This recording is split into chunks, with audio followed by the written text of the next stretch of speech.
just while everyone's thinking of their questions, either fire them into the chat by all means, and we'll pick you out. But there's a couple to get us started. One from Lauren, and just want to check, Lauren, if you want to come off mute, feel free to do so. But Lauren was asking if we've got any funders or commissioners who are already working this way. Sam's kindly posted a link to the report that has come out through Human Learning Systems. So that's got some examples, but it'd be worth just talking about some of the ones that maybe don't appear in there that we're aware of. So Andy will chip in, but I'll kick in, Lauren, and just say I'm working right now with the European Social Fund in Belgium, in Flanders, where they're doing something really interesting, which is to deliberately reframe the way that they're distributing European Social Fund money. So they're traditionally, it's been individual organisations, competitive tendering. So you get third sector organisations and public sector organisations scrapping over pots of money. What they're doing with us is running 10 action learning experiments around Flanders, where they're deliberately funding networks and partnerships. So they're not measuring traditional outputs or outcomes. We're actually nurturing and funding partnerships and helping the European Social Fund develop that system stewardship role. So a really interesting bit of work. So watch this space, because that will be published as well, and we'll probably blog about that as it goes along. Andy, just want to chip in on anything else that's sort of worth highlighting?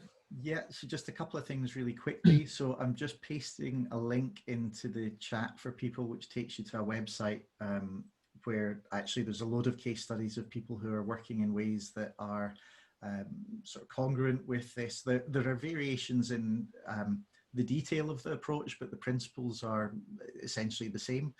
So that's humanlearning.systems. Through that website, we're going to be publishing with the partners in that website a report early next year, which is essentially a case study report pulling together. We don't currently know how many case studies, but it could be easily in the order of 60 or so. But you'll also find case studies on that website that are there. And there are people around and about, so I can see, I mean, even some people on this call are doing work that is congruent with this. So I can see Sasky's on this call. There's a load of people down in Plymouth that are doing this sort of work. So the examples are there, and I think you'll find most of them on that humanlearning.systems website. Yep. Lauren, just give us a thumbs up or come off mute and let us know. Does that answer your question for you? Yeah, that's brilliant. Thank you, Jeremy. I haven't seen the case studies report, but it sounds like there's another one coming out, which will be really good. Thank you. Yep. I think it's genuinely catching a bit of momentum, and again, you know, there's other bits and bobs that we're talking about, early pieces of work that aren't set up yet, so we're feeling it from our end, getting more pull from people who are interested in working this way. So yeah, fingers crossed. And the other thing to watch out for is that we're in the process of setting up a community of practice around this. So just as we've done with Next Stage Radicals and Human Learning Systems, there's some momentum behind a community of practice, the people that are involved in this type of work, and that will involve the guys over in Belgium as well as in the UK, so it will have a nice international feel to it as well. So yeah, watch this space. And we had an absolute belter of a question from Julian, which I loved, which was how can we select who we collaborate with through the procurement system, demonstrating fairness and transparency?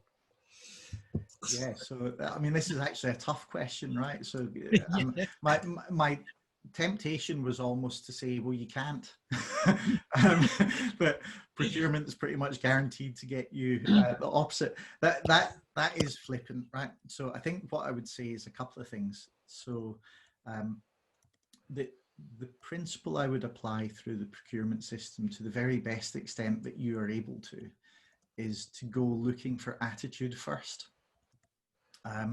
So what I mean by that is there are organizations whose outlook, approach, internal governance systems, etc., predispose them to collaboration, adaptation, etc. And those sorts of organizations you can procure through procurement, but you need to set your criteria in the right ways. The reason I gave my first answer is often the criteria don't lean in that direction in my experience. They tend to lean towards a cost weighting more than an attitude weighting, is how I would put it. So where you have leverage, I would go procuring for attitude. But the other side to this is, and again, forgive me if I'm being rather black and white in some of my comments today. I appreciate the world is more shades of grey, but the black and white version is too often we go looking to find new partners to bring into our systems because we're dissatisfied with the status quo, rather than working at the relationships that are already present. And I think my strong advice, for what it's worth, is before rushing to the marketplace, if you like, looking for how can we bring in added competition, why not start with what would happen if we invested in the relationships that are already present? And I think wherever I've seen that happen, the pace at which you're able to go and impact that you're able to achieve is much, much greater than if you make this a procurement process. Yeah, and just to chuck into that, that's pretty much the process we've been able to follow in Belgium with the social fund.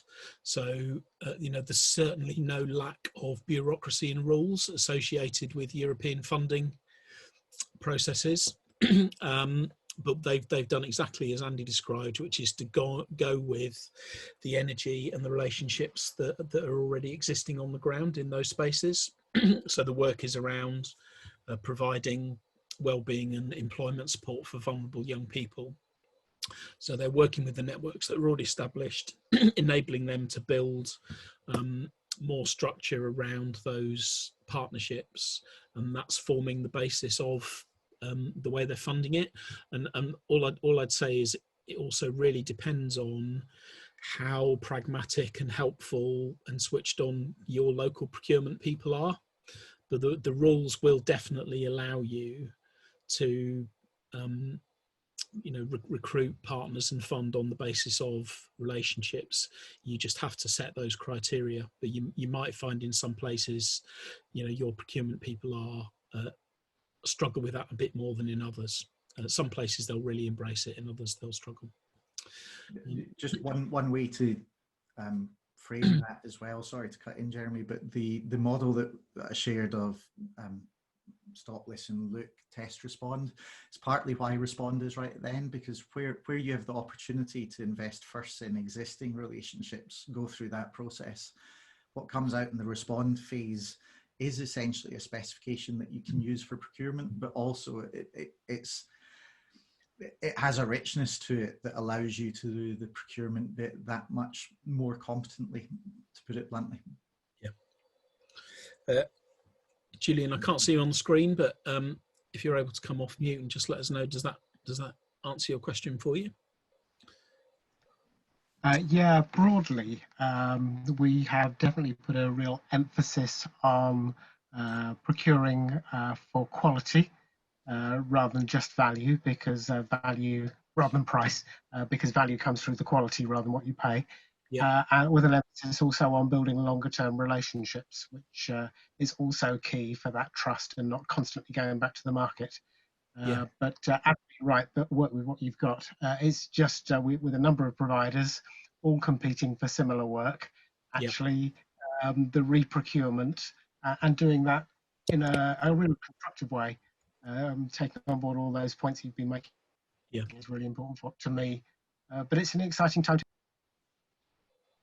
Yeah, and I think it's it requires a degree of experimentation. So again, just because I'm involved in it right now and we're in these discussions actively, the work in Flanders, we're not expecting all of those 10 partnerships to work necessarily, and the social fund are fine with that, and they're saying to all the partnerships, if it doesn't work and for whatever reason, we can still switch you back onto the more traditional models of funding.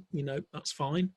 We're trying to invest in learning and experimentation here. So again, depending on the degrees of freedom you have locally, you might be able to go through iterations of just procuring partnership forming as a first stage before you move into further stages. Just conscious that we're over time, which we'd expected to happen, but for those of you that can't stay or are feeling a bit torn, we will share the recordings of this, including the sort of after party discussions. So if you need to go, you'll not miss out. But equally feel free to stay, because we're going to stay. And Sam, I'm going to ask you to come off mute, because Sam had a good question, but rather than me read it out or attempt to paraphrase it, better for Sam to ask it himself, I think. Hello. So, well, I suppose my question was reflecting on whether what we're discussing is a symptom about how a lot of organisations that commission and fund are already designed or structured, or how they're managed. So I'm thinking about my council, and something I've observed in my council is I always meet these commissioners in different departments of the council or different bits, and I've discovered all the commissioners don't really talk to each other. So there'll be, say, a commissioner in children's social care, there'll be a commissioner in adult social care, there'll be commissioners in public health and other bits. And I wonder if that's almost the starting place, is actually saying, well, you guys need to start getting together a bit more and thinking a bit more collaboratively, because otherwise how can we expect the people we fund or commission to? And I just wonder if, as Andy, Jeremy, a reflection of that, if that's a place you've ever started and how it's gone. So my personal take on that one is that it's always really tactical. So the kind of rule of thumb I use is where's the energy? So if the energy is in those places, then absolutely, let's go there. If the energy isn't in those places, but you've got a bunch of providers who see an opportunity, go there. I think the kind of counterpoint to what I've just said is that whenever you're trying to affect change in a system, as you'll appreciate, Sam, that system is always nested inside a larger system, which is inside an even larger one. And there is always an extent to which, if you're able to intervene at the largest possible scope, you've got more scope for improvement, you've got more opportunity to insulate against risks that could come in and stop it later. But again, I do think it's tactical, that you're always having to look for where's the balance between what's pragmatic, where's the energy, what's the risk of intervening here. And I think what I'd say is I agree with the point you're making, but it's a case of dealing with the hand that is dealt at the time. Yeah, and just to give you an example of that, Sam, work I was involved with in Greater Manchester with place-based interventions. So the starting point for that was not necessarily shared commissioners, but shared punters. So they were seeing that individuals and families were presenting across multiple organisations because they had complex issues, and because of all of the individual organisation thresholds and boundaries, people were bouncing off, being referred, actually getting worse and inflating demand. So they saw that as an issue. We brought together teams that were able to deal with that without the organisational boundaries getting in the way.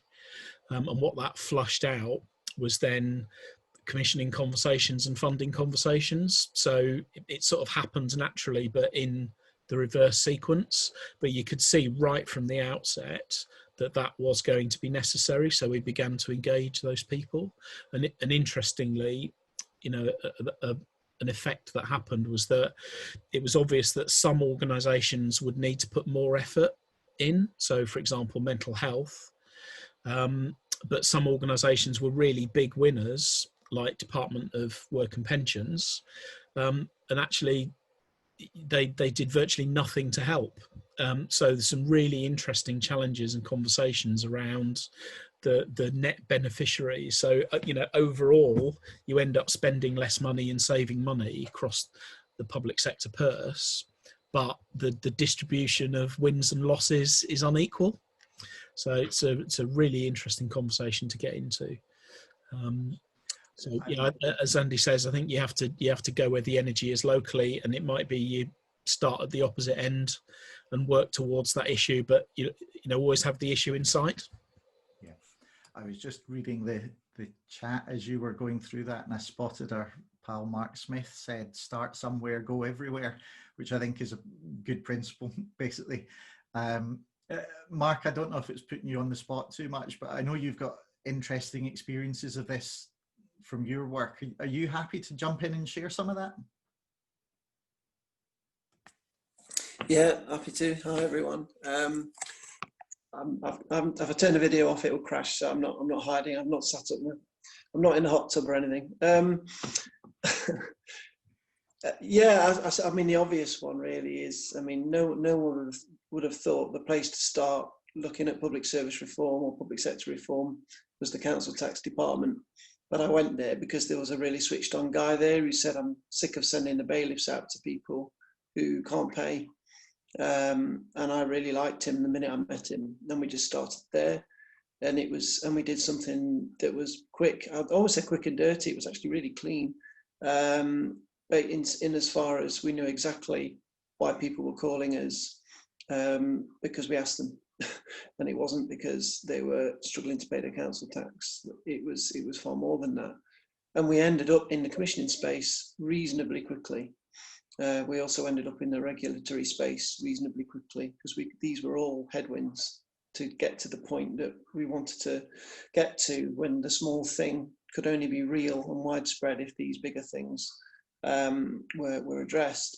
So I also agonized about where to start, and I met a really cool bloke that had a sense of that it was broken, and we just took it from there, and it's actually lit fires in other places. So people in homelessness got curious, people in the mental health trust are now curious, and it's just starting to blossom. And so really I wouldn't agonize on where to start too much. I would agree with Andy, it's extremely tactical, but have a clear sense that you're looking to explore all the systemic headwinds rather than the ones that are more naturally aligned to the place where you started. Thanks, Mark. Yeah, and just to echo that, I think that's kind of what we're all saying is, I was on a great call a few weeks ago with a lady called Margaret Wheatley, and her mantra was go where the energy is, but also ask who else needs to be here. And, you know, I think Mark's story is their perfect example of that. You know, we'll go council tax because that's where the energy is. And then the question, who else needs to be here, very quickly pops into the big things that need to be dealt with so the small thing can grow and flourish. Yeah. Awesome. Thank you. I see your comment there as well, Sam. So we managed to answer your question a bit, even if the answer was, it depends. And I think actually, you know, another bit of really pragmatic advice, and I'm sure, you know, Saskia and Mark, who we both know and we've done bits and pieces of work with, I would imagine would echo this, is kind of be tough on the problem but soft on the people. You know, so we have an issue with commissioning and, you know, traditional forms of management, but that doesn't mean we have an issue with commissioners or managers.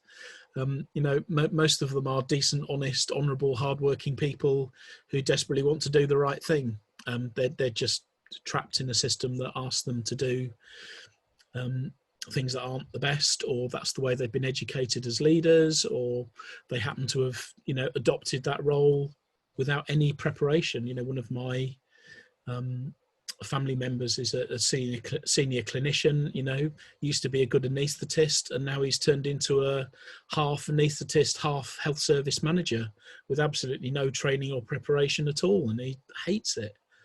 You know, how on earth could you expect someone to do that job by just dumping them in it? So, you know, of course he's going to turn into a terrible manager, but he's a lovely bloke. So, you know, we've got to be really sympathetic towards the people, and never turn up and tell people they're wrong. Never turn up and tell people they've got to change. I think that's a really important part of this process as well. Yeah. Thanks, Jeremy. I was scanning the text chat and I haven't found other questions yet, but I suspect I may have missed some. So either questions or comments or stories or experiences, if anyone wants to sort of share, please come off mute and shout out. Yeah, there's nothing else in the chat, so come off mute. Feel free to turn your videos on.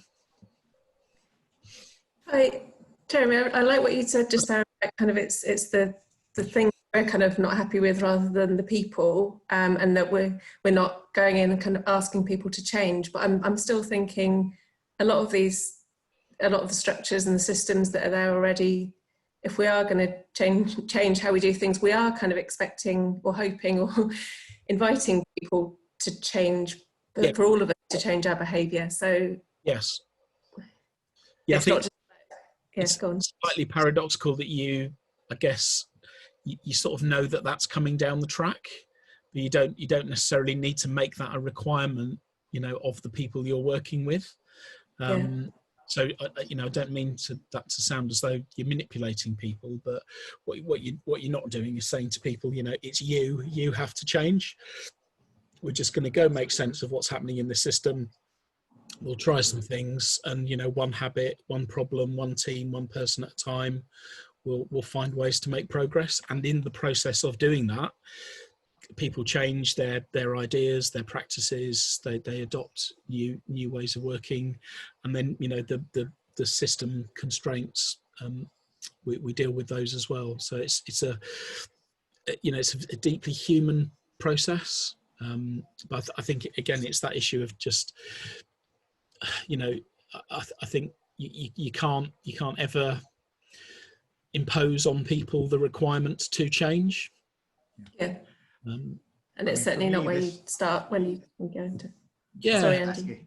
No, all I was going to say, some of you know that I did a philosophy degree, so whenever this question comes up, it takes me straight back to the great philosophical debates about free will and determinism. And the reason I say that is that the tension here, I think, is between the kind of overbearing structure of the system and everything that it predisposes, the weight of the status quo versus individual agency.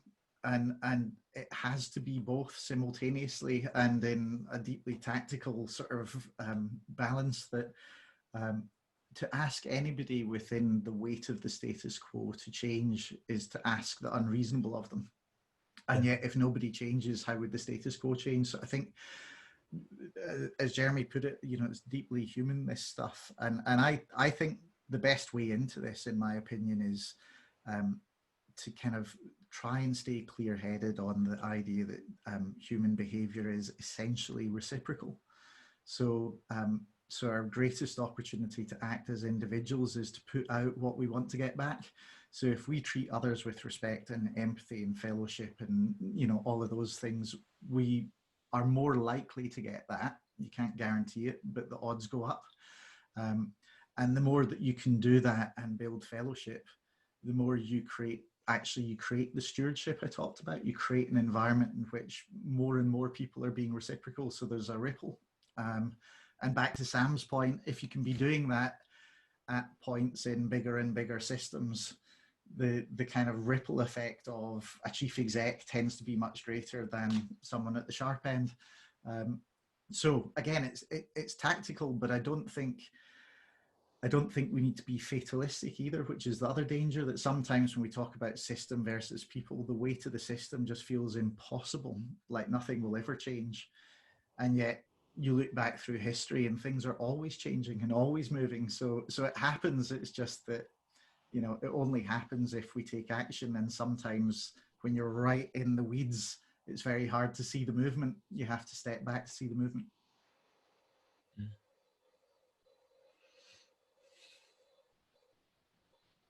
And you'd get philosophy in somewhere.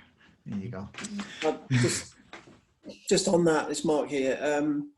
There are, just in terms of some of the scars, of which there are many, one of the issues to take on board all of that is when somebody has progressed through the system and has identified themselves with it to the point where it's the boundary between their values and its assumptions, it can be quite blurred. So put in another way,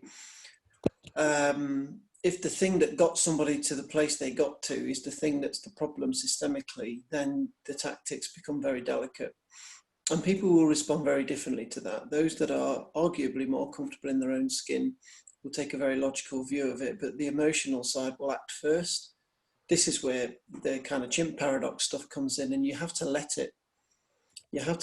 them tire that chimp out before you start getting logical with them. And I think that's something I'm getting better at, because there's the kind of, I mean, I had one guy said to me, well, I used to be a regulator for Ofsted, what's your problem? You know, and when he said that, I thought, I'm going to have to change tactics on an absolute sixpence here, because I didn't know that. And but it didn't change. And this is Andy's point about staying clear-headed. This was absolutely the key point of what we were trying to do. This was around schools having information around emerging school meal debt, which is a possible signal of wider things, but they weren't using it, and Ofsted wouldn't have cared one way or the other. And to my point was, so what does that matter? And then it started what became a much more uncomfortable conversation than I thought. It's okay sometimes just to kind of go, you know, reverse and just think about, well, do the tactics need to change, even though the problem stayed the same? There's no definitive textbook answer to that. It's very much about, and I think this comes back to the fellowship point, if you're already trusted and if they know you're coming from a good place, you touch a sore spot, you're more likely to get away with it. And the sore spots are often quite invisible. So I mean, I suppose I beat myself up for not being sufficiently prescient to see all of those sore spots, but nobody can be. And I think that's one of the things that, as I've done this more and more, I've come to accept. I always used to think I'll be a better interventionist when I can see all the sore spots. I'm not seeing them because I'm a bit green. It's just not the case. I mean, it's the case to a very limited degree. So there is one of the things that mitigates against that is understanding a bit about the person that you're speaking to. And I do mean give people a good listening to, of course, and asking questions that helps you to understand their worldview. But sometimes it's just about, like that chap used to work, he worked in Ofsted for 10 years. If I'd have known that, I might not have turned up talking about how crap the regulator was. Well, probably not quite those words, but it was a tense and difficult situation which needn't have been. But I'm not beating myself up for it, because we've got enough trust to get past it. And I think there's all sorts in there just to say it will be rocky at times and it is difficult. But I would argue that if you don't encounter a few of those, you're not in sufficiently uncomfortable space to make this thing change. So take it as almost a rite of passage. Pay attention to it and try and reduce it, of course, but it is definitely a rite of passage. And the good news is he's still speaking to me and we're doing some quite good work. So, you know, it did come out okay in the end, but it's a tricky one.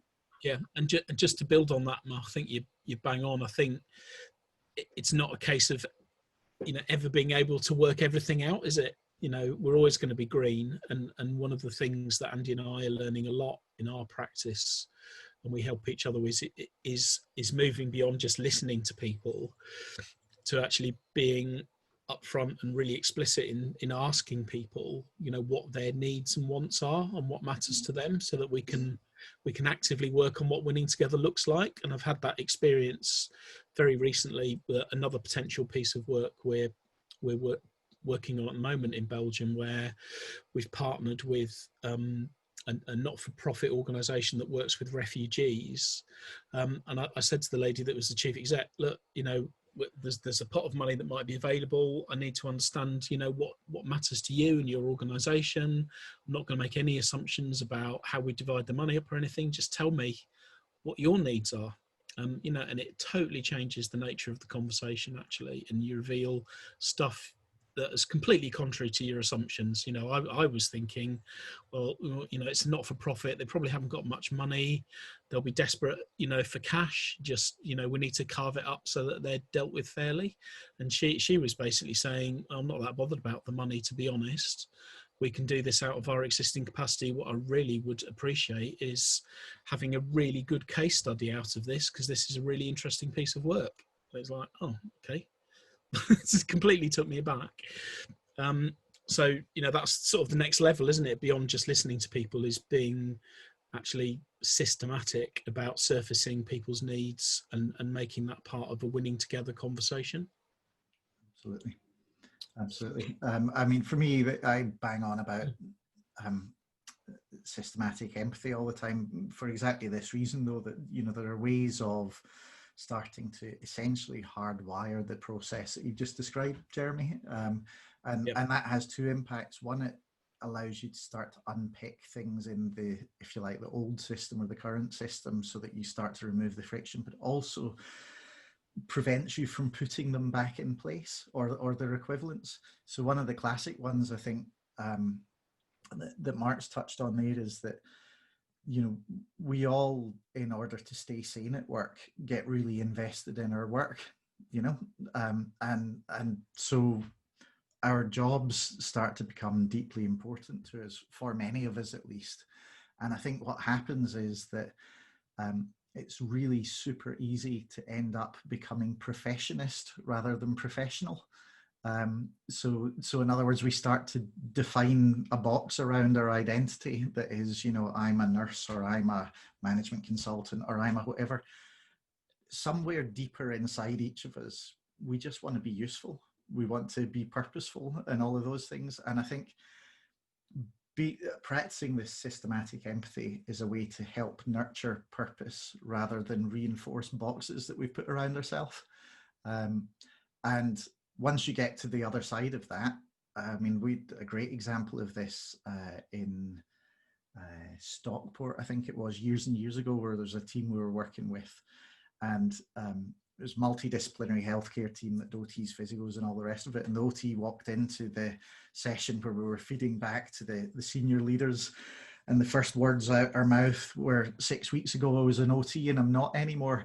And of course I thought, oh my God, she's going to tell us that this has been terrible, that we've completely de-skilled her and all the rest of it. But the opposite was what came out of her mouth. She was celebrating the fact that she knew all the things she knew as an OT, but she'd sort of connected to the purpose that she felt she'd lost before. So that maybe sounds very grandiloquent, but that's the opportunity. I think that's the exciting bit, is that people really connect to their values and the difference they want to make in the world, and they treat their professional skills, the box that they had around themselves, as subordinate to that. Yeah, I've heard that lots. You know, people saying, this reminded me of why I became a social worker. You know, that sort of thing. It takes people back to the original reason why they trained in that profession, and gives them a bit more scope to do that well.